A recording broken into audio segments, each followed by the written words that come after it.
Jill here, Special Needs Mom Talks. I wanted to start out and tell you a little bit of a story about some stuff that's happened and how I came to the conclusion that I needed to process it, because something was like rattling around in my head related to my son and some experiences that we were having as he transitions to 22. And when that happens with an individual that needs a lot of extra support, the structure of who's providing the support changes completely. And it's something that a lot of families and spend time preparing for, because it's a big change. It's almost like they pull the rug out from under you real quick. So you got to get ready. And we're in that process. And so we're going around and we're looking at these programs.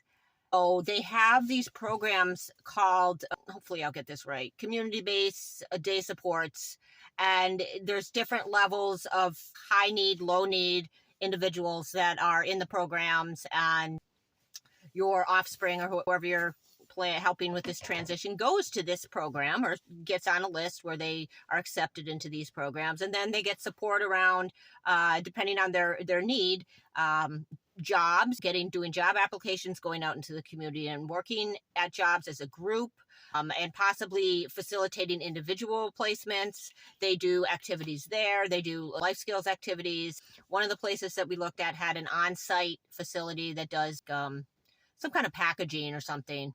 So, and there's a couple more programs that we have to look at and kind of weigh the benefits of each and whatnot, and then see which one will accept them, because tends to be a waiting list, because they have a hard time staffing these, which really bums me out, because this is such a valuable, these are valuable individuals and a valuable community that needs invested in. And so I'm have really mixed feelings about it. So we look at these programs, and I think I had to sit and hold space for a lot of complex feelings around this.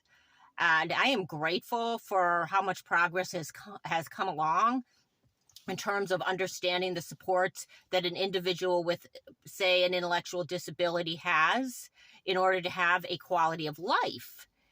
It's blossoming in many ways, but it's also underfunded, understaffed, blah, blah, blah. It's just one of those things. As a parent, you have to look at a lot of variables and dimensions of it. And it weighs on my heart a little bit. I have to say, when I walk into those programs, there's a little disconnect, and I always have to kind of straighten myself, because there's almost a certain grief that comes over me. Like, this is his path. That might be the best that he gets, is working in sanitation or some job that we might consider low level. And I have to take that in, accept that, and then think, well, also, I'm playing this out into the future too far.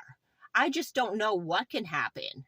I know him on a soul level and what I believe his potential is beneath all the disability, ability labels and whatnot. So I hold on to that, but I get swayed, and I have to just accept that's okay too. It's not so much about what we're here to, the job we have or whatever. It's about our interpersonal communication, our hearts.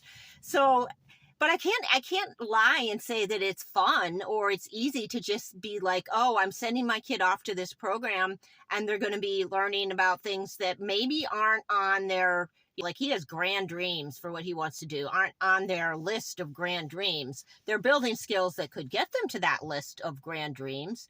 And he may never get to the list of grand dreams. And that isn't really what I need to focus on when I'm in those states of trying to play out future timelines. I don't know if that makes any sense. So staying in the moment, staying present with the experience of looking at these programs. And also, we're going to do a participant-directed piece. So we get some funding and find a mentor to work with him and do more things that are related to exactly what he wants to do. So it sounds really, I would say, it doesn't sound as overwhelming as it did when I looked at it 6 months ago. If any parents are going through this, or, other people many people have gone through it. I went through it with my daughter, but they're different kids transitioning. They're adults transitioning to their future, basically. So hold on to space to have all the feels around this if you're going through it, people.